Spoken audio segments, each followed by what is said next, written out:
e tendo consideração para com vossa mulher, como parte mais frágil, tratai-a com dignidade, porque sois juntamente herdeiros da mesma graça de vida, para que não se interrompam as vossas orações. Vamos orar.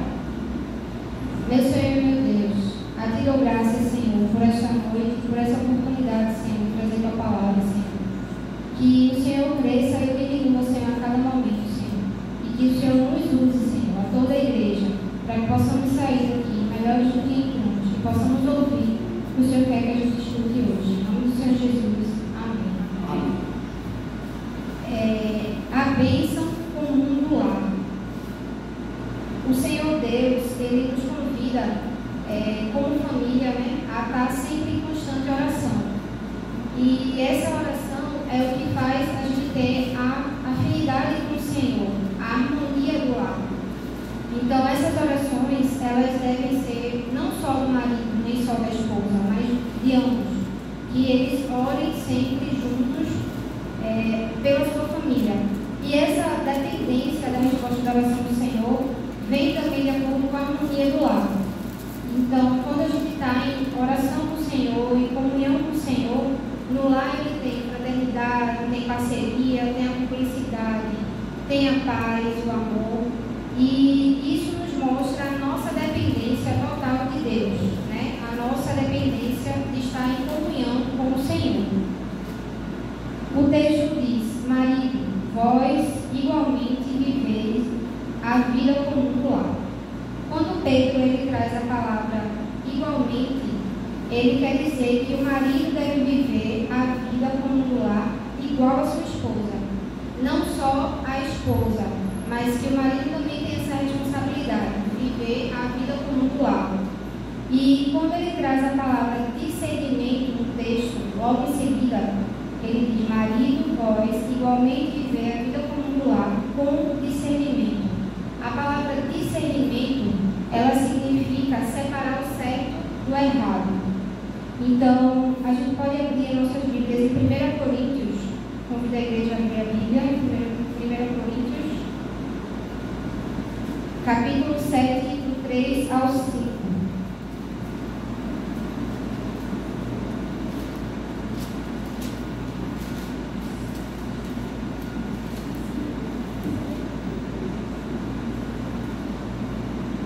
Onde a palavra do Senhor diz: o marido conceda à esposa o que lhe é devido, e também, semelhantemente, a esposa ao seu marido. A mulher não tem poder sobre o seu próprio corpo, e sim o marido, e também, semelhantemente, o marido não tem poder sobre o seu próprio corpo, e sim a mulher. Não vos priveis um ao outro, salvo talvez por mútuo consentimento, por algum tempo, para vos dedicarmos à oração, e novamente vos ajuntarmos, para que Satanás não vos tente por causa da incontinência. E a palavra do Senhor nos traz nesse verso que é justamente com essa prudência que tem o discernimento, o casal tem o discernimento, e mostra o caminho que o casal deve seguir. Então, assim, o casal ele deve estar em constante oração, os dois.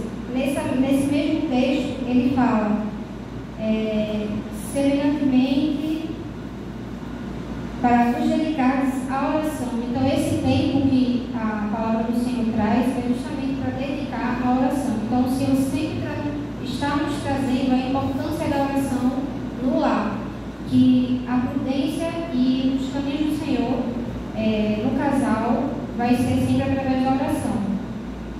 E isso mostra o zelo que os maridos devem ter por suas esposas, com a questão da prudência. Em Eclesiastes, vamos abrir também, por favor, a igreja, no livro de Eclesiastes, capítulo 9 ao 9, capítulo 9, versículo 9.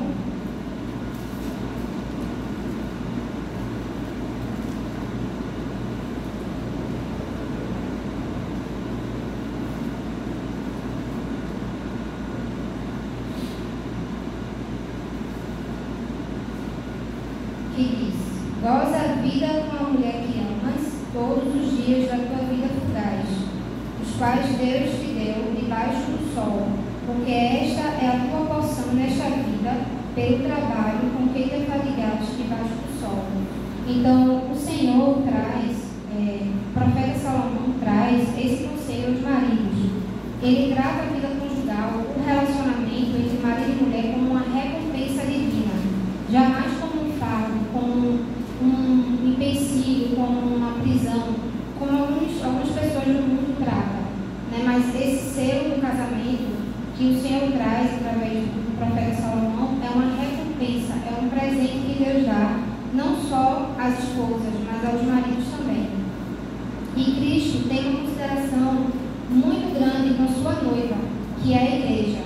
E a igreja também é uma parte frágil, que precisa da dependência total do Senhor nas suas realizações, nas suas atividades. Então a gente sempre deve associar essa fragilidade das esposas com a fragilidade da própria noiva do Senhor, que o Senhor tem esse cuidado. Com a igreja, os maridos também têm esse cuidado com suas esposas. Voltando para o texto de 1 Pedro, que ele diz assim, a continuação.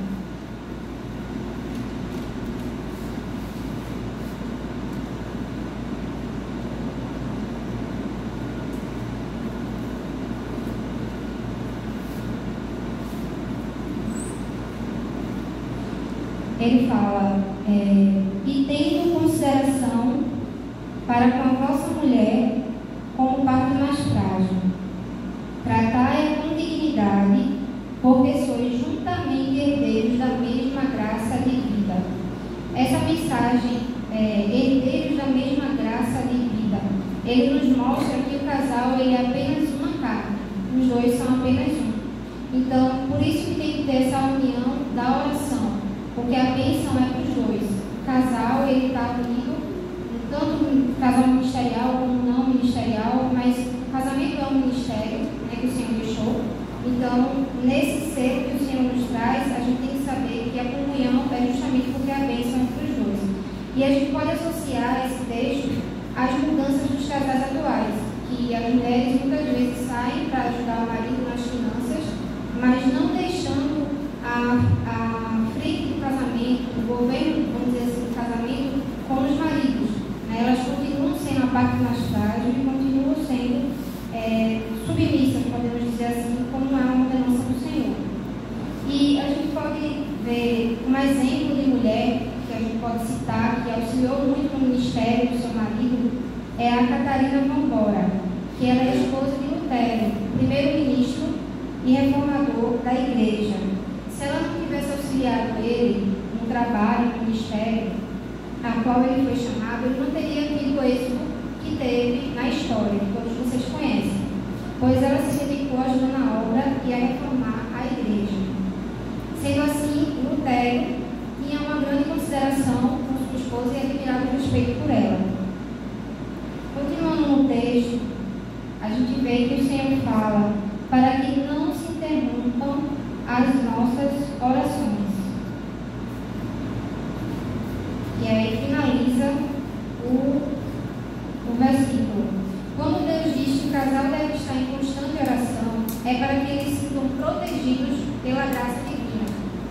Podemos citar também uma música secular que o cantor Emílio Santiago, na época, fez sucesso, que dizia que o nosso apartamento era um pedaço de Saigon.